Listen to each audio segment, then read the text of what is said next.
नमस्कार, आप देख रहे हैं बीजीटी मीडिया। मैं हूं यमलेश वंजारी और इस वक्त हम मौजूद हैं आकाशवाणी डेंजर रोड मार्ग पर। और मेरे लेफ्ट साइड में ये जो बस्तियां देख रहे हैं, कच्चे मकान दिखाई दे रहे हैं, इन्हें तोड़ने का आदेश हुआ है। यानी कि तहसील न्यायालय बालाघाट के द्वारा बेदखली का आदेश जारी किया गया है और इसी के तहत इन्हें अंतिम तारीख 18 दिसंबर की दी गई है। अगर 18 दिसंबर से पहले यहाँ निवासरत दशकों से निवासरत ये परिवार अपना आवास नहीं तोड़ते हैं, अपना सामान नहीं हटाते हैं, तो प्रशासन के द्वारा अर्थदंड के साथ यहाँ पर बुलडोजर की कार्रवाई भी की जा सकती है। कुछ इसी तरह का नोटिस जारी हुआ है, जिसके बाद यहाँ पर गरीबों की इस बस्ती में हड़कंप सा माहौल देखने मिल रहा है। लगातार यहाँ पर नगरीय क्षेत्र के जनप्रतिनिधियों के साथ कुछ अधिकारी भी पहुँच रहे हैं, वे भी इन्हें लगातार बस्ती खाली करने के लिए बता रहे हैं। लेकिन समस्या ये है कि 30 सालों से 40 सालों से निवास करने वाले ये परिवार आखिर अब जाएंगे कहाँ? उनके सामने कौन सी मुसीबतें खड़ी हो सकती है? चलिए ऐसे ही परिवारों से चर्चा करते हैं और बात करते हैं कि इतने सालों से वो अगर यहाँ पर आशियाना बनाकर रह रहे थे, तो अब ऐसी क्या विपदा आ गई कि उन्हें प्रशासन के द्वारा नोटिस जारी कर दिया गया है बेदखली का। बताइए, क्या नाम आपका? पुष्पा बोरकर। ये बताइए, आप लोगों को नोटिस जारी हुआ है बेदखली का। हाँ। क्या खाली कर रहे हो आप लोग मकान? नहीं, मेरी तो इच्छा है कि मैं कहाँ जाऊंगी और कहाँ रहूंगी। मेरे को अगर कहीं और जगह देते तो बात अलग है, सडन उठा करके पटक लेती हैं, और नहीं तो फिर मेरे को कहीं जगह दो रहने के लिए। पर मेरी हिम्मत नहीं है कि वो फ्लैट में जाने की और 20,000 रुपये रखने की मेरे पास नहीं है। तो मैं कहाँ से लाऊंगी 20,000? रोज दूसरों के बर्तन धोती हूँ, कपड़े धोती हूँ, मेहनत करती हूँ, 100-200 रुपए मिलता है, नमक मिर्ची जो भी लगता है वो करती हूँ और आती हूँ। पर अभी तो कई लोग नगरपालिका अध्यक्ष के सामने फॉर्म भर रहे हैं। 30-35 लोग हो गए बता रहे हैं। मेरी तो औकात नहीं है 20,000 रुपए की और फार्म भरने की। अकेली कमाती, अकेली रहती, फिर मैं कहाँ से फार्म भरूं? कल मैं फार्म भर दूंगी और मेरे को पैसे लाओ बोलेंगे तो मैं कहाँ से लाऊंगी सर? पैसे कहाँ से लाऊंगी? मेरे पास कोई चारा नहीं है पैसों के लिए। प्रशासन तोड़ देगा आप लोगों के घर, बुलडोजर चला देगा तो? प्रशासन अब तोड़ दे या मेरे पर बुलडोजर चला दे तो चलेगा। मरना तो एक बार है, मर जाऊंगी प्रशासन के साथ में। तिरंगे में, झंडे में लटका के ले जा ले, चाहे फूल कमल में लटका के ले जा ले तो चलेगा। चलेगा फिर मैं क्या करूंगी? कितने सालों से रहते हो आप लोग? मेरे को 30 साल हो गए सर यहाँ रहने से। 30 साल 40 साल पहले जिसने अवैध रूप से यहाँ पे अपना मकान बना लिया था, तब प्रशासन को यहाँ पर कब्जा नहीं दिखाई दिया, अतिक्रमण नहीं दिखाई दिया। लेकिन 40 साल तक जब उसने संघर्ष करके, मेहनत करके अपना घर बनाया, अपनी पूंजी लगाई, एक एक ईंटों को जोड़ा, परिवार को खड़ा किया, अपने को इस लायक तैयार किया कि वो शहर में निवास कर सके, रोजी रोटी कर सके, तब जाकर अब प्रशासन ने इन्हें नोटिस जारी कर दिया है। यानी कि इन्हें बेदखल करने की प्लानिंग तैयार कर लिया है। और उसी के तहत जब से इन परिवारों को ये नोटिस जारी हुआ है, इन परिवारों के चेहरों पर मायूसी के भाव देखने मिल रहे हैं। किसी के आंखों में दर्द दिखाई दे रहा है तो किसी के चेहरे पर पीड़ा दिखाई दे रही है। कई परिवार ऐसे हैं जो खुद से कमाने की स्थिति में भी नहीं है, और कुछ परिवार तो ऐसे भी है जो जैसे तैसे काम धंधा करके, किसी के यहाँ चूल्हा चौका करके अपना परिवार चला रहे हैं। तो ऐसे ही परिवारों से बात करेंगे कि प्रशासन ने ये जो आदेश जारी किया है बेदखली का, आखिरकार अब वो कैसा महसूस कर रहे हैं। इधर आइए आप, आपको भी जारी हुआ है। क्या नाम है आपका? तारा बेसरा। ये जो प्रशासन ने आदेश जारी किया है, क्या महसूस कर रहे हो आप? हाँ, आपको तकलीफ हो रही है, अब क्या करेंगे? घर से बेघर कर रहे हैं हम लोगों को। 40 साल हो गए यहाँ रह रहे हैं, चौका बर्तन का काम कर रहे हैं। वो गौरी भाऊ कहने गए तो गौरी भाऊ बोल रहा है कि अब उधर जाओ गौरी नगर में, अपने नाम से लोन लो, 20,000 रुपये जमा करो और वहाँ पे तुमको कमरा देते हैं करके। 20,000 रुपये क्या 2 लाख? 20,000 अभी दो बोल रहे हैं। हाँ। और बाद में तुम्हारे नाम से लोन लेंगे, वो लोन वहाँ पे पटेगा। अच्छा, ऐसा करके बोल रहे हैं। तो अब वो आए तो हमने फार्म भरे हैं। भरे हो? हाँ। तो आप लोग तैयार हो कि वहाँ जाओगे? जाने को तो तैयार नहीं है, वो लोग आए तो हमको भरना ही पड़ा डर के मारे। चला देंगे बोलते हैं तो क्या करेंगे अब? क्या बोल रहे हैं? इधर आइए, क्या बोल रहे हैं? कल आके बुलडोजर चला देंगे अगर नहीं लाओगे वहाँ के लिए फार्म नहीं भरोगे तो, ये बोल रहे हैं। ऐसा? इसलिए डर के मारे क्या करें, हमको भरना ही पड़ रहा है। अच्छा, अब नहीं तो बोले 2000 रुपये अगर नहीं पैसा ऐसा है क्या नहीं कमाए? ऐसा कुछ भी नहीं है हमारे पास तो अभी। फिर कैसे पैसा घर मिल जाएगा? 2 लाख रुपए कीमत है वो उसकी। देखते हैं, बोलते हैं कि हम किस्त द्वारा बंधवाएंगे, तो हम चौका बर्तन के काम करने वाले पेट भरेंगे कि वहाँ देंगे? हम यहाँ भी रह रहे हैं तो मरना है, वहाँ भी रह रहे हैं। यहाँ पे इतना जगह है, सामने के भी मकान तोड़ लो, पीछे के भी तोड़ लो, बीच भाग हमको 2-2 कमरा के दे बस इतना हमारे कहना है। तो वो भी नहीं बोलते हैं, पूरा हो गया है। अच्छा, ऐसा क्या हो गया है बोलते पूरा? पूरा ले लिए उधर की। जगह ही नहीं है बोलते। बालाघाट में नहीं है जगह, जगह ही बड़े नहीं है। लोगन के लिए जगह है, हम गरीब लोग के लिए जगह ही नहीं। और अगर 18 तारीख को के खाली पीछे नहीं बड़े करे बनते हैं। तो 2-2 हजार रुपए प्रतिदिन का देना पड़ेगा। काजल, ये बताएंगे, ये जो नोटिस जारी हुआ है बेदखली का, उसके बाद में आपके परिवार के ऊपर क्या बीत रही, क्या स्थिति बन गई है? अभी तो बहुत ही ज़्यादा बेकार स्थिति, क्योंकि मेरे पापा की बहुत ज़्यादा तबीयत ख़राब है, नागपुर में आईसीयू में एडमिट है। हमारे पास जितने भी पैसे थे वो पापा के ऊपर पूरे लग गए। अभी परसों के दिन नोटिस आया कि ये खाली करने का, तो हम खुद हिले हुए कि हम कहाँ जाएंगे, हमारे पास कुछ भी नहीं है। फिर मैम ने बोले कि वो 20,000 जमा करो, तो वो मैटर अलग है, लेकिन हमारी रोजी रोटी ये है, हम कहाँ जाएंगे? पूरे ग्राहक तो यहीं बने, हम पैदा नहीं हुए थे तब से ये ग्राहक है। आप सर्वे भी करोगे तो पता चल जाएगा ये कब से दुकान है। तो हमारा मेन मुद्दा ये है कि हम कहाँ जाएंगे, कहाँ रहेंगे? हम पढ़ाई लिखाई वाले, हम पढ़ाई लिखाई छोड़ दे, हम कहाँ जाएंगे? वो करेंगे, इतने पढ़े, 12वीं पढ़ लिए, कॉलेज कर लिए, तो हम क्या नौकरी करेंगे ऐसी कपड़े की दुकान में? उसकी वो नहीं चलेगा ना। पढ़े लिखे लोग अगर से ऐसी जॉब करें, उनको तो अच्छी जॉब चाहिए ना। मेरा कहने का ऐसा मतलब है कि मेरे पापा ने इसको बनाए, वो भलाई हम बच्चों के लिए बनाए, ताकि मैं नहीं रहूँगा तो ये जो बिजनेस है कि वही आगे बढ़ा सके। इतना उनने इतने व्यवहार इनका अच्छा है कि इतने सारे ग्राहक उनके मानते हैं, सब कुछ मानते हैं। तो वही चीज़ है कि अगर से वो नहीं तो मेरे भाई अगर से रहेंगे तो उस चीज़ को आगे बढ़ाए। मेरा भाई ही हम लोग को पढ़ा रहा है अभी। अब वही नहीं, वही दुकान ही आप लोग ले लोगे, प्रशासन ऐसा कर रही है तो आप फिर लोग चाहते हो क्या नहीं यहाँ से जाना? क्योंकि प्रशासन ने तो नोटिस के माध्यम से क्लियर कर दिया है कि 18 दिसंबर के पहले आप लोगों को खाली करना ही पड़ेगा। अभी तो हम जा ही नहीं सकते और छोड़ेंगे भी नहीं, क्योंकि हम लोग की रोजी रोटी यही है, यही दुकान है, यही ज़मीन है, इसके अलावा हमारे पास कुछ भी नहीं है। कैसे सामना करोगे बुलडोजर अगर आएगा तो? हम हिलेंगे ही नहीं यहाँ से। अगर से चढ़ाएंगे हमारे ऊपर तो देख लेंगे, इतना दम उनमें है तो हम भी हिलेंगे नहीं। और नगरपालिका प्रशासन के द्वारा ये जो अफोर्डेबल हाउस जो बने हैं प्रधानमंत्री योजना के माध्यम से, वहाँ पर जो आवास दे रहे हैं विकल्प के तौर पर, उसको क्यों नहीं स्वीकार कर पा रहे आप लोग? अभी पैसे नहीं है, जैसे मैंने बोली कि मेरे पापा आईसीयू में एडमिट है, तो 1 रुपया नहीं है। मैं यहाँ से कमा रही हूँ और पैसे डायरेक्ट वहाँ भी जा रही है, तो अभी मैं कुछ सोच भी नहीं सकती। क्या नाम आपके पापा का? रेखलाल बोरकर।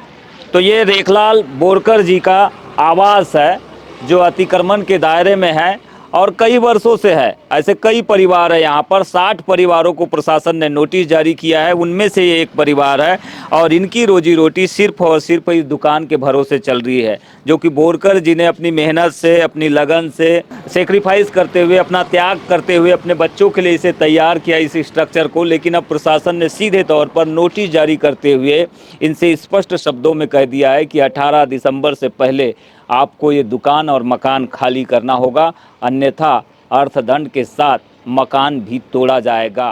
क्या नाम? मेरा नाम अखिलेश मरकाम है।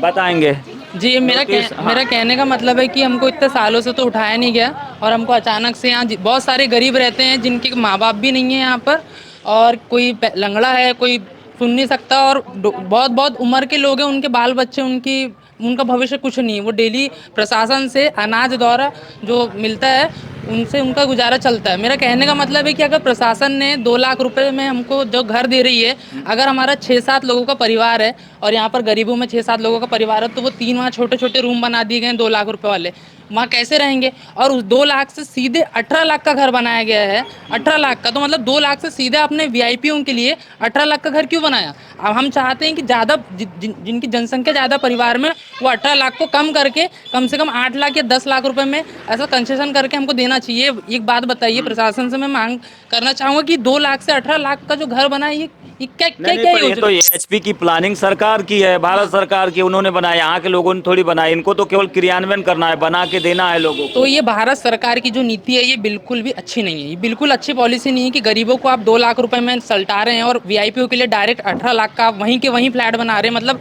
2 लाख रुपए के बाजू में 18 लाख वाले लोग और 22 लाख रुपए वाले लोग रहेंगे। मतलब हम 2 लाख में रहें और 18 लाख और 22 लाख वालों को हम देख के जी कि बोले हम तो बड़ी मुश्किल से हमारा घर उठा के 2 लाख में डाल दिया और वो 18 लाख और 22 लाख वाले लोग भी रहेंगे हमारे साथ में। और मैं कलेक्टर महोदय से मैं बहुत दिनों से हम जन सुनवाई भी गए थे हम लोग। मैं कलेक्टर महोदय के पास गया था लेकिन वो मिल नहीं पाए थे, बाहर दौरा था उनका। अपर कलेक्टर जी मिले थे हमको, उनने एसडीएम के थ्रू हमको काम हमारा पूरा बंद करवा दिए और हमको हमारा मुंह बंद करा दिया है कुल मिला के।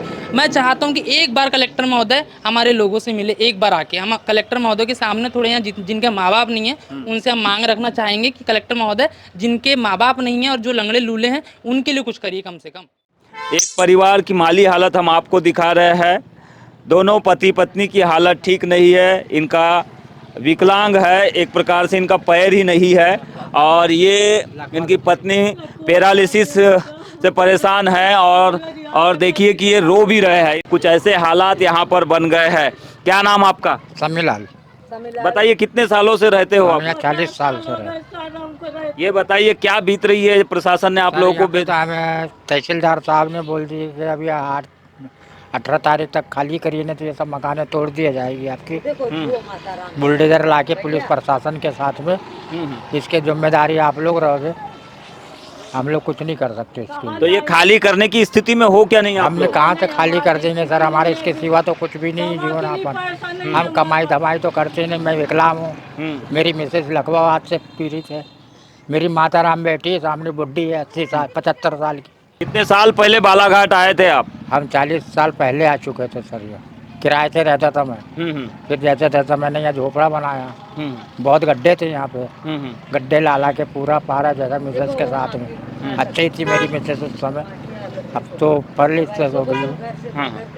अब इस हालत में हमारी स्थिति नहीं। नगर पालिका के अध्यक्ष महोदय जी आई हैं हमारे यहाँ आज, अभी 3 बजे करीब। उन्होंने बोले कि आपको वहाँ इंदिरा तुम गौरी नगर में मकान बना के आपको देंगे।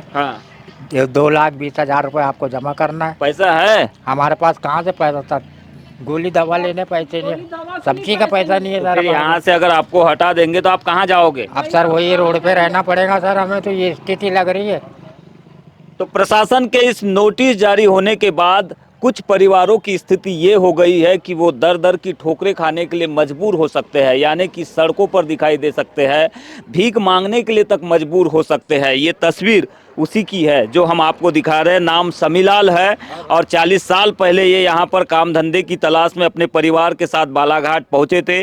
कई सालों तक किराए में इन्होंने ज़िंदगी गुजारी और जब उन्हें पता चला कि इसी रोड पर कहीं पर अवैध रूप से लोग निवास कर रहे हैं तो यहीं पर उन्होंने अपना ये झोपड़ा तैयार किया। आज उनके परिवार में उनका बेटा गुजर गया है, नाती है और पत्नी जो है पैरालिसिस अटैक की वजह से परेशान है। उनकी आंखों से आंसू नहीं थम रहे हैं और उनकी मां की तस्वीर देख सकते हैं जो चलने फिरने में पूरी तरह से असमर्थ है।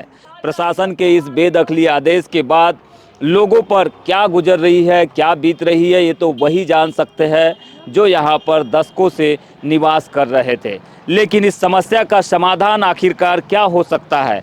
प्रशासन अगर इन्हें हटाएगा तो फिर इन्हें बिठाने के लिए कहीं और जगह वैकल्पिक कोई मार्ग चुना है क्या? कहीं पर इन्हें कोई ज़मीन मकान का टुकड़ा देगा या फिर कुछ और निर्णय लेगा? इस पर हम चर्चा करेंगे। उससे पहले चलिए आपको मिलाते हैं नगरपालिका अध्यक्ष भारती सुरजीत सिंह ठाकुर से, जो कि नगरपालिका के कर्मचारियों के साथ यहाँ मौके पर पहुँची है और ऐसे परिवार जो पीएम आवास योजना के हितग्राही बनना चाहते हैं, जहाँ पर एएचपी साइट है वैनगंगा नदी के किनारे, अफोर्डेबल हाउस स्कीम के तहत में जो प्लानिंग सरकार के द्वारा की गई है, वहाँ पर 2 लाख रुपए में आवास ऐसे यहाँ से बेदखल होने वाले परिवारों को दिए जाने की प्रक्रिया चल रही है।